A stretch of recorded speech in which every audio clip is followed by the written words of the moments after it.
Hey guys, how's it going? It's Al, my top 10 running backs for your 2022 fantasy football drafts right here. I'm going to go 10 through 1 and, you got to tease it, right? It's all about view time on the video. We're going to start with number 10. We're going to work our way up to the top. You guys probably know who the top 2 or 3 are, but we'll get there eventually, and I appreciate you guys being here through all of the preseason videos that we've done all the way up until kickoff here on the brand new fantasy football channel. So thank you guys for being here. Drop a like on the video, subscribe to the channel, ring the notifications bell, leave me a reply down below with somebody that I did not put in my top 10 who is in yours, somebody you're higher on than I am. And let's go. He's a legend.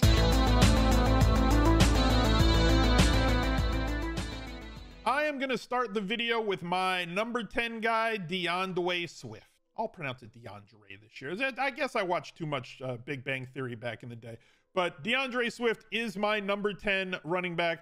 He gets edged out by somebody else here for that number 9 spot. Right now, I believe that he is being drafted on Underdog Fantasy as the RB8. So I'm a little lower than the field on Swift for a couple of reasons. His ADP is in the 15, like 15.2. All of these guys are going to be top 2 round draft picks that are on this list, basically. It's just a matter of your choice at this point. And my choice is that I think the Lions offense is going to be better this year, but I don't know that they're going to run Swift as much as some of the other guys that are on this list. And by run, I don't mean just carries, because obviously targets are more important than carries when it comes to running backs. They're worth like 2.3 expected fantasy points versus every rush attempt. So I want those guys that have a nice mix, guys that are going to be involved, get you those possible 20 touches per game plus, but also have heavy work in the pass game as well as the inside the 5. And that's what concerns me with Swift. The presence of one Jamal Williams, the coach that does not want to commit to playing Swift all the time or inside the 5-yard line last year, leads me to believe that his touchdown possibilities on this offense that does not project to play very fast, should play slow, should depend on their defense and their running game and a very varied running back attack by committee, kind of leaves me in a position where I'm a little bit lower on the field than Swift. I am drafting him when he falls to me in the second rounds, but I don't feel like overpaying for him. So he is my RB10 on the year. Great usage in the passing game. I love the talent here. Maybe I'm a little behind the curve. I'm just a little skeptical of the way that Campbell is going to utilize him with all the other running backs that he has in his stable. My number 9 running back is SAQUON Barkley. There is literally nobody else on that New York roster that I am worried about. And I think that the offense is going to take a major step forward with Brian DeBall as the head coach. SAQUON Barkley has had 2 years where he has missed time due to freak and unrelated injuries. The ACL 2 years ago, and then he stepped on a linebacker's foot and rolled his ankle last year at the end of a play when the ball was dead. Those are 2 completely separated, just freak injuries that are not related to one another. So Barkley, at the beginning of draft season, when we had tagged him as one of the best values, was going in the middle 3rd, sometimes falling into the 4th rounds. That has corrected. His ADP currently is the RB10, being drafted at the 17th pick. He was going around pick 30 to 40 earlier in draft season. So people ask me all the time, why am I drafting in May and in June? SAQUON Barkley is one real good reason why. If you're ahead of the curve on somebody, you can get massive values on that player when you're buying them below what market will be once draft month gets here and people kind of wake up and realize, hey, SAQUON Barkley is going to get like 300 touches and he's still an absolute athletic freak and a monster with usage in the passing game on a much improved offense and going to get all of the inside the 5 carries. Good enough for my RB9. Like I said, coming in with an ADP right now around 17.2. It's clearly gone up through draft season and could slide a little bit higher depending on what he does in camp, what people see. People are very reactionary, especially on Underdog Fantasy, to what happens, training camp videos that come from beat writers and whatnot. Leonard Fournette comes in at number 8. I'm ignoring all of the Fat Lenny talk. He's even fed up with it. He made that tweet with himself and like photoshopped his face onto a really big body dude. So I'm headed to camp, gonna get in shape while I'm there. Like, he's got rabbit ears. He hears all the talk about him, but like, he always played at like 240 to 245. This is not a small back. He was a big back in college when he was just destroying everybody. And at the combine, he was around that weight as well when he notched one of the best speed scores out there. Now, he is a little bit older than he was back then, but he's not a 30-year-old running back. And we saw what he did last year. This is a running back on one of the best offenses in the league who was top 5 in running back targets last year and has the trust of a quarterback who has the ability and has earned that to make the personnel decisions. If he doesn't want a running back on the field and he is more comfortable with Leonard Fournette, then guess who is going to be lined up behind Tom Brady? That's going to be Leonard Fournette. I want to buy the guy who's going to be on the field because it's much harder to score fantasy points when you are holding your helmet on the sideline. There are other players that may have more talent than him. There are other players that are going to be younger than him. Rojo was a fan favorite of the fantasy football Twitter community for years and still remains to be because he could be a better running back metrically than Leonard Fournette is. But you know what? I don't care. I just care about who's on the field and getting the touches. And Leonard Fournette, for one more season, does appear to be that guy and is currently being drafted as the RB12 with an ADP at the end of the second round. You're getting him around the 2-3 turn. Now, it was cheaper earlier in draft season when he was going around 30 to 35, and we had tagged him as one of the better running back values on the board. He's still cheaper than he should be, and I'm clicking Leonard Fournette when I get one of those top 5 picks, and you get that pick at the end of the first round. I'm taking Fournette over some other guys who are part-timers, might have more upside. Leonard Fournette has a really high floor, but also a really high ceiling based on his role and the team that he's on. Make sure that you go check out all the great products that they have over at Underdog Fantasy. They just opened up the 3rd puppy draft, 1 million in prizes, the Best Ball Mania 3, 10 million in prizes, 2 million to first, 1 to second, and another $1 million for the highest scoring team at the end of the 14-week regular season. Definitely go check them out. Use promo code ALSMIZZLE, all one word, ALSMIZZLE, or down in the pinned comment, click on smizzle.tv/underdog and you get up to $100 match on your first deposit to the site. So if you're brand new to Underdog Fantasy, you can deposit $100 and then there'll be $200 just sitting in your account that you can use on Pick'em, on baseball, golf, or any of the great best ball products that they have. So go help support the people that support our channel. My next running back on this list, number 7, Joe Mixon, currently being drafted as the RB7. So I'm kind of in lockstep with the ADP on this one. And he is being drafted around the 1-2 turn at 13.6. Gonna eat the lead back on a great and emerging offense that invested heavily in their offensive line. Now, their identity is clearly built around Cool Joe and Jamar Chase on the outside. Boyd is a good receiver. Higgins going like at the end of the second round at this point. But they want to run the football, and they are going to give Joe Mixon every chance to establish himself, as well as involving him in the passing game, as you can see as they got down the stretch. 8 targets, 5 targets, 7 targets, 6 targets.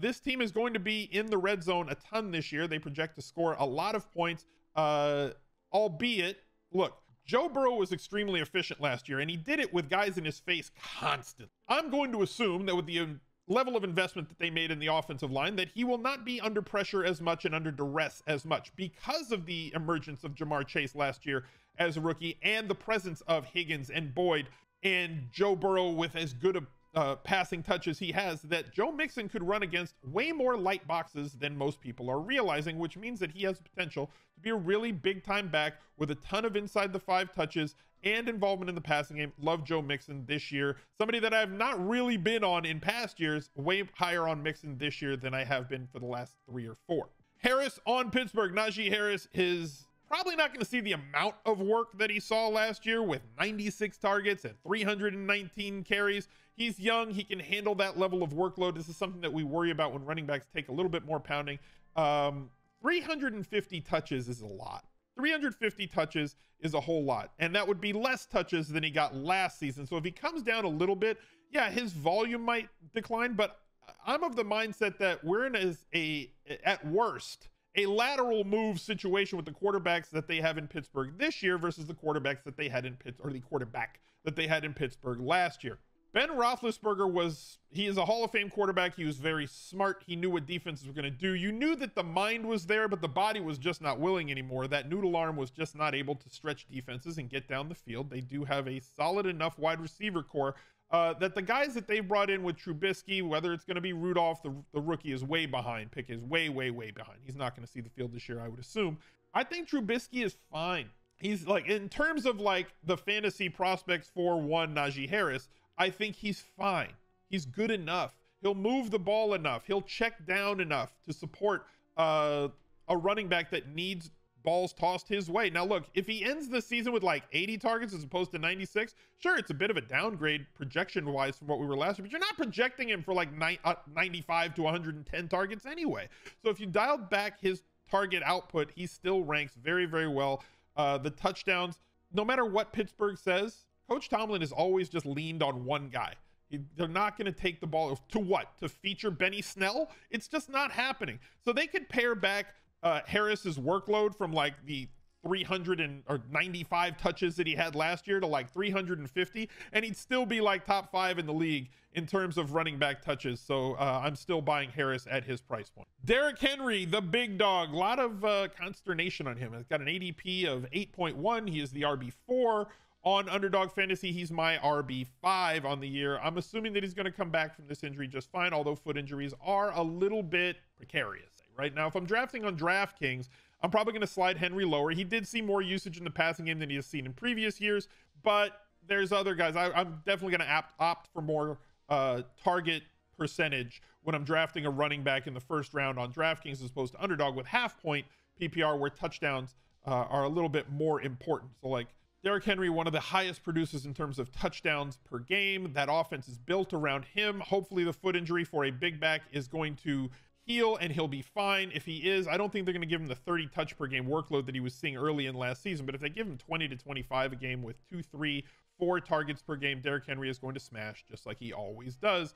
He is my RB5. Dalvin Cook is my RB4, and I'm a little bit higher on the field. He's the RB5 with an ADP of 8.8. I'm drafting him in that 6, 7, 8 range. Obviously, I hate the 6, 7, 8 range, but that's where I draft a lot this year. I just keep finding 7, 8, 9 picks in every draft. Like, you want to pick top 5 or 11 or 12. Those would be my preferential spots. 1, 2, 3, 4, 5. You're going to get one of the top running backs or wide receivers. And if not, all the rest of the guys going from like pick 6 through pick 13, they're all like in the same tier to me. So like there's not much difference between them. So if I'm going to pick in that range, I'd rather get 2 of the guys from the middle to top of that tier, especially if one falls, as opposed to, you know, getting one and then having to wait to the back end of that tier. So like that's, I guess, an extra added bonus where I'd like to draft things. But Dalvin Cook, really solid. Again, I think that much like Joe Mixon is going to be running more against lighter boxes than he has in the past. One, based on the fact that Justin Jefferson has emerged now after 2 seasons as one of the best wide receivers in the NFL. They still have Thielen, KJ Osborne, a quality third wide receiver. They're going to get run out of Irv Smith outside, and this offense is going to be a more pass-heavy attack, which means more light boxes. Less heavy boxes for Dalvin Cook to run against means better efficiency for somebody like Dalvin Cook, who is an absolute superstar, who has the potential to get us 20-plus touches every single week, and the vast majority of the inside the 5 targets, he comes in as my RB4. The top 3 is pretty standard. Austin Ekeler, now look, I'm not expecting 20 touchdowns from Austin Ekeler this year, right? Now, shocking. He had 8 receiving touchdowns as well as 12 touchdowns on the ground. What we saw last year was that Austin Ekeler got way more of the inside the 5 touches on run attempts. Those are the ones that lead us to the promised land, right? Now, he could see less touches than he saw last year. We could pair him back to like 240, 250 touches with a heavier dose coming in the passing game with spelling him, try saying that 5 times fast, and holding him down to like 65-70% of the touches. But his heavy involvement in the passing game is well worth it. I'm not expecting those 8 touchdowns in the passing game, because the longer the touchdowns come from, especially for a running back, the less likely they are to repeat in future seasons. So even with that possible regression coming his way, the involvement in the passing game just holds his rank up this high in as talented an offense as the Chargers are, with Herbert, the most proficient quarterback at the age of under 24 for his first 2 seasons ever in the history of the NFL, and great talent on the outside with Big Mike and Keenan Allen. Austin Ekeler just gets to roam free and have that ridiculous floor with, sure, the possibility of a 15-plus touchdown season. That's his possible ceiling. We saw the ultimate ceiling last year with 20.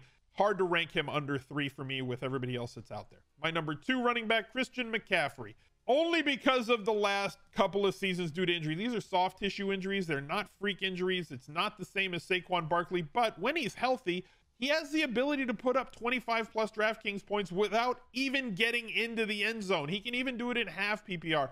Even if they try to pare down his workload from where it was previously with 8 to 10 targets a game down to like 6 or 7, his workload is still ridiculous, and he's extremely efficient when given inside the 5 touches. There's nobody else on this team that they're going to spell him for in any meaningful way. So even if he does not ever play, and I don't think he should play, like the 95+% of snaps and touches that he used to for this Carolina Panthers team, if he plays like 80 to 85% of the snaps and touches with improved quarterback play, even with Sam Darnold there, he was putting up ridiculous stat lines in the games that he was healthy. 24.9, 26 with 1 touchdown in those couple of games, 24.7 on DraftKings, 27.7. Now you have improved quarterback play, another year of experience for DJ Moore, who is one of the top wide receivers in the league. Robbie Anderson pulling people away from the line of scrimmage. Baker Mayfield, in my opinion, is better than Sam Darnold. So the offense should have a little bit more efficiency. And if Christian McCaffrey can stay healthy, he has a very realistic possibility.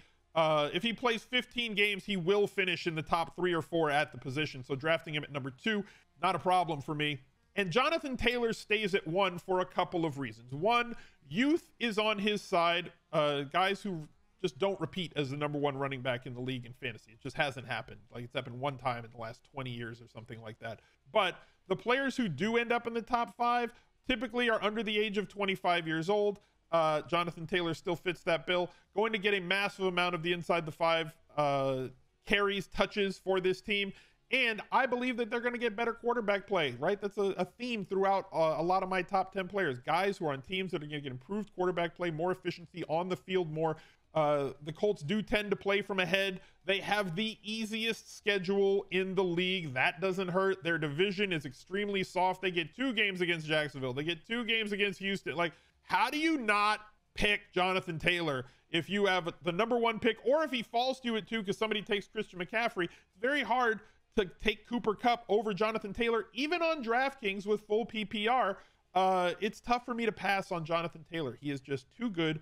High volume, massive touchdown potential on a team that does look like it's going to play from ahead more often than not. A 10 to 12 win projectable team here. Jonathan Taylor, my number 1 running back in 2022. Thank you guys for watching. Look out for another video right there. He's a legend.